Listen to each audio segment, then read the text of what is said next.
dobry, witam Was bardzo serdecznie. Ja jestem Jegłen Sebastian Hetman. Ze mną są rodzice naszego znanego sportowego zawodowca Grzegorza Many.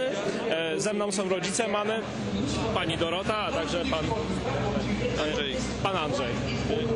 Chcieliśmy Państwa zapytać, przed chwilą się dowiedziałem zresztą, że po raz pierwszy udzielają Państwo wywiadu. Natomiast to, co mnie zastanawia, to czy często się Państwo zjawiają na eventach jako wsparcie, jako zaplecze moralne Grzegorza?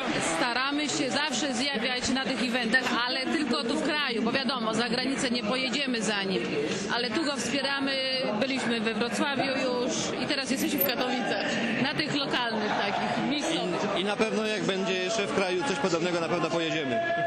Jak to jest obserwować taki tłum, który kibicuje i skanduje wręcz, pseudonim, bo nie imię, pseudonim waszego syna?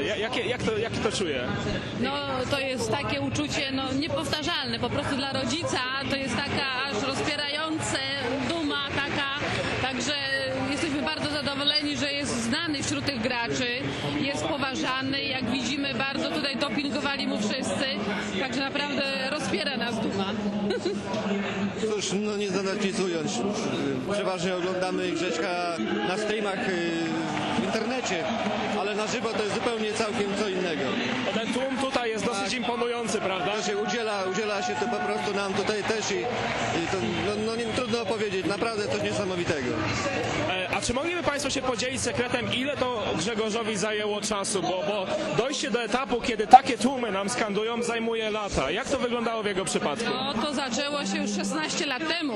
On już jako trzylatek obserwował gry starszych braci i tak powoli go to wciąga. Także z 16 lat już w tym tkwi.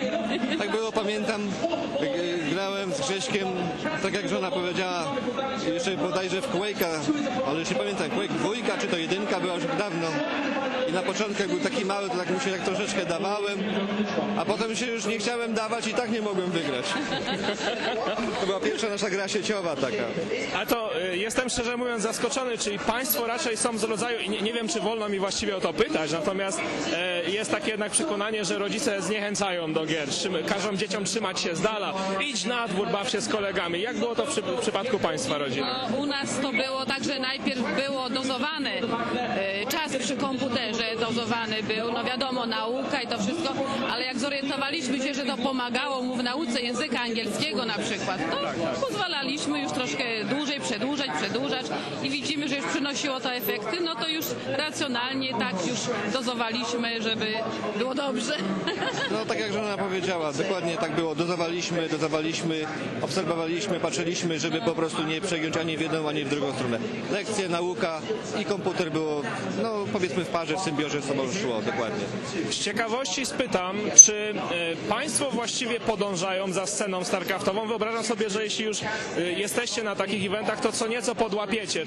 Czy obserwujecie, co się dzieje na scenie starcraftowej, czy raczej tak bardziej pod kątem syna to oglądacie? Znaczy, my tak pod kątem syna troszkę, nie?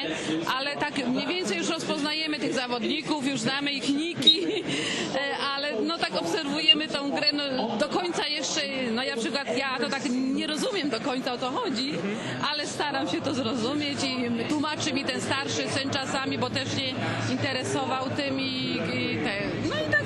Ja mówiąc szczerze, też tak jak żona, troszeczkę może więcej na ten temat trochę wiem, ale analizujemy, znamy znanych graczy światowych, powiedzmy europejskich, znamy ich niki. Na takich eventach mamy okazję ich po prostu zobaczyć na żywo i to jest właśnie fajne. Czasami nawet podać rękę, zamienić 2 słowa czy 3. Tak jak tutaj mieliśmy właśnie okazję tutaj na tym brekecie. Byliśmy tutaj, co nasz drugi syn Wojtek Fankaj też tutaj właśnie tam grał, i mieliśmy okazję też poznać paru graczy. To jest bardzo miłe i ciekawe i analizujemy. Wczoraj żeśmy też do późna siedzieli, analizowaliśmy właśnie graczy, kto się tutaj dostał do tej drabinki tutaj, także fajne, to co dla nas są emocje i coś fajnego. Emocji nam tak, bardzo dostarcza nam emocji, tak. Akurat miałem w przyszłości okazję już przeprowadzać wywiad z samym Fankajem i wspominał, że zdarzało się przy kuchennym stole w niedzielę przy śniadaniu rozmowy, no słuchaj, powinieneś mu zbudować kanon Rasha na zapleczu, lepiej by ci to wyszło. Czy pamiętają państwo takie historie, czy to... To znaczy tak, jak najbardziej rozmawiamy nieraz, no my tutaj, tak jak mówię, nie znamy tak dokładnie tych wszystkich nazw tej grze. Mamy tam jakieś swoje nazwy, których nie będę teraz wymieniał tutaj, jak się nazywają, ale tam z żoną wiemy, o co chodzi, co i jak. Nieraz synowie z nas się śmieją, że używamy takich, a nie takich prawidłowych, no ale oni też wiedzą, o co nam chodzi, nie? No i po prostu no, takie rozmowy luźne, mogłeś to, mogłeś tamto, no wiadomo, my nie jesteśmy znawcy, ale zawsze to jest miło porozmawiać tak przy rodzinnym stole. Ja chciałbym się jeszcze zapytać o jedną bardzo ważną rzecz. To już jest temat może sprzed pół roku tak naprawdę, natomiast Mana zrobił sobie przerwę w edukacji. Stwierdził, że trzeba spróbować kariery progacza. Jak to wyglądało od zaplecza? Czy państwo go zachęciliście do tej decyzji, czy może sam ją podjął? To raczej było razem, takie no trudne to było, ale on powiedział, że jego jest 5 minut i chciałby to wykorzystać i tak się nas pytał, no my mówimy, no jeżeli uważa, że to jest ten czas, ten moment, no to wspieraliśmy go, mówimy, no faktycznie, no możesz zrezygnować na rok ze studiów i wtedy podjęliśmy było. taką decyzję, Tak, decyzja nie była łatwa, to jest bardzo trudna decyzja, no przynajmniej patrzymy z punktu widzenia rodzica, bo no, staramy się, żeby jak najlepiej, po prostu syn jest młody i chcemy, żeby jak najlepiej mu się ułożyło w życiu. Taka decyzja, gdzie zdał maturę i teraz by trzeba było iść na studia, a tutaj raptem chciał sobie zrobić ten rok przerwy. Nie była łatwa, ale żeśmy długo analizowali, długo żeśmy myśleli i tak jak żona mówi, to jest jego 5 minut i niech korzysta po prostu z tych 5 minut jak najdłużej, póki ma. To jest po prostu tak jak sportowcy, dokładnie tak jak sportowcy i my też to rozumiemy i mamy swoich znajomych, którzy też po prostu na początku też nie byli w temacie, ale teraz jak rozmawiamy nieraz dużo, to też rozumieją, że ten e-sport to po prostu jak sport. Nie? Każdy ma swoje 5 minut i musi z niego skorzystać. Dokładnie. Jeszcze jedno takie właściwie powoli zamykające pytanie.